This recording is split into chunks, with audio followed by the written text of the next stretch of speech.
नमस्कार दोस्तों, स्वागत है आपका उर्मिला भक्तिवाणी में। नवरात्रि के दूसरे दिन माँ ब्रह्मचारिणी की पूजा की जाती है। माँ ब्रह्मचारिणी तप, संयम और भक्ति की देवी मानी जाती हैं।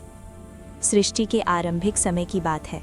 रात का शांत आकाश, हिमालय की बर्फ से ढकी विशाल चोटियाँ, ठंडी हवा पर्वतों के बीच धीरे धीरे बह रही थी। ऐसा लग रहा था मानो पूरी प्रकृति किसी महान घटना की प्रतीक्षा कर रही हो। उसी समय हिमालय के राजा हिमवान के महल में अचानक एक अद्भुत दिव्य प्रकाश फैल गया। महल के द्वार, आंगन और आकाश तक उस प्रकाश की आभा फैलने लगी। देवताओं ने आकाश से पुष्प वर्षा की और वातावरण में एक दिव्य ऊर्जा भर गई। कुछ ही क्षणों बाद रानी मैना की गोद में एक तेजस्वी बालिका ने जन्म लिया।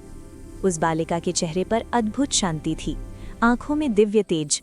ऋषि मुनियों ने उस बालिका को देखकर कहा, यह कोई साधारण बालिका नहीं है, यह स्वयं आदिशक्ति का अवतार है। वो बालिका थी देवी पार्वती। जैसे जैसे पार्वती बड़ी होती गईं, उनका मन राजमहल के वैभव में नहीं बल्कि ईश्वर भक्ति में रमता था। महल के बगीचे में बैठकर वो अक्सर भगवान शिव का ध्यान किया करती। एक दिन महल में पधारे देवर्षि नारद। उन्होंने पार्वती को ध्यान में लीन देखा और मुस्कुराते हुए बोले, हे राजकुमारी, तुम्हारा भाग्य अत्यंत महान है। तुम्हारा विवाह स्वयं देवों के देव भगवान शिव से होगा। महल में ये सुनकर सभी आश्चर्यचकित हो गए, पर नारद जी ने आगे कहा, परंतु शिव को पाने का मार्ग आसान नहीं है, तुम्हें कठोर तपस्या करनी होगी। ये सुनते ही पार्वती के हृदय में एक अटल संकल्प जाग उठा। उन्होंने मन ही मन कहा, यदि मुझे भगवान शिव को पाने के लिए जन्म जन्मांतर तक तप करना पड़े तो भी मैं वही करूंगी। राजमहल के वैभव को छोड़कर पार्वती एक दिन घने वन की ओर चल पड़ी। रेशमी वस्त्रों की जगह साधारण वस्त्र, आभूषणों की जगह सादगी और हृदय में केवल एक ही संकल्प, मुझे भगवान शिव को ही पाना है। वन गहरा था, ऊंचे वृक्ष, ठंडी हवाएं और चारों ओर प्रकृति की गंभीर निस्तब्धता। वहीं एक शांत स्थान पर देवी पार्वती ने अपनी महान तपस्या आरंभ की। पहले कई वर्षों तक उन्होंने केवल फल और फूल खाकर तप किया। दिन बीतते गए, मौसम बदलते गए, गर्मी की तपती धूप, बरसात की तेज वर्षा और सर्दी की कड़ाके की ठंड, परंतु पार्वती का संकल्प कभी नहीं डिगा। वो आंखें बंद कर ओम नमः शिवाय का जाप करती रहीं। समय के साथ उन्होंने फल और फूल भी छोड़ दिए।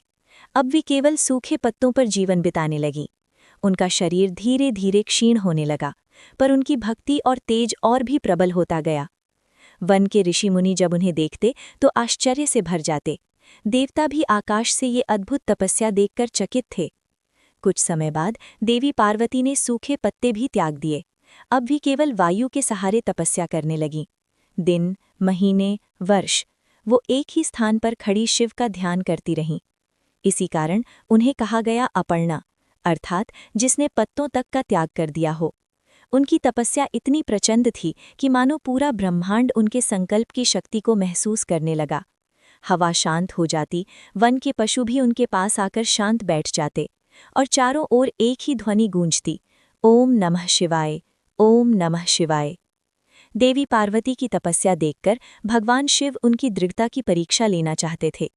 एक दिन शिवजी ब्राह्मण का वेश धारण करके पार्वती के सामने आए।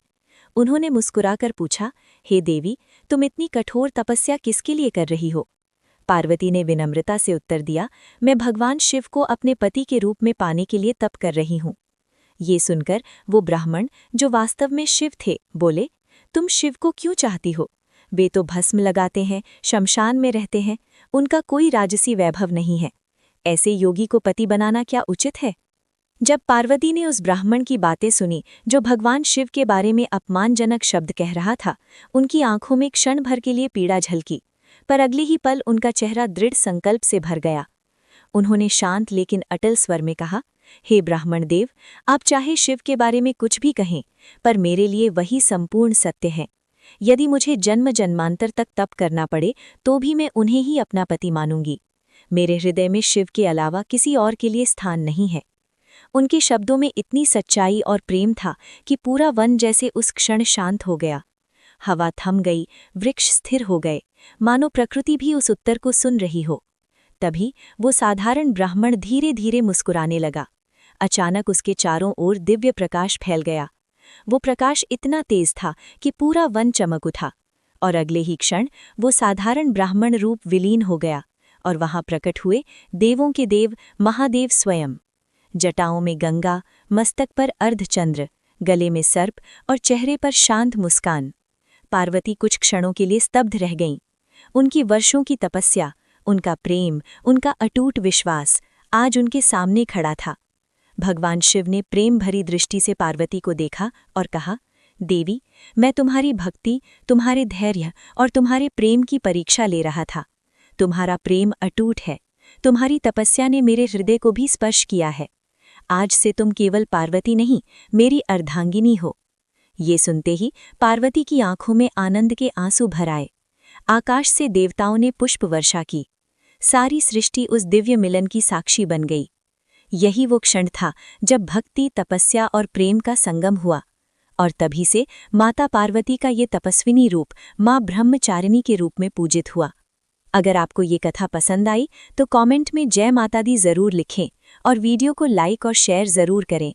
और ऐसी ही पौराणिक कथाएं सुनने के लिए हमारे चैनल उर्मिला भक्तिवाणी को सब्सक्राइब करना ना भूलें। धन्यवाद। जय माता दी।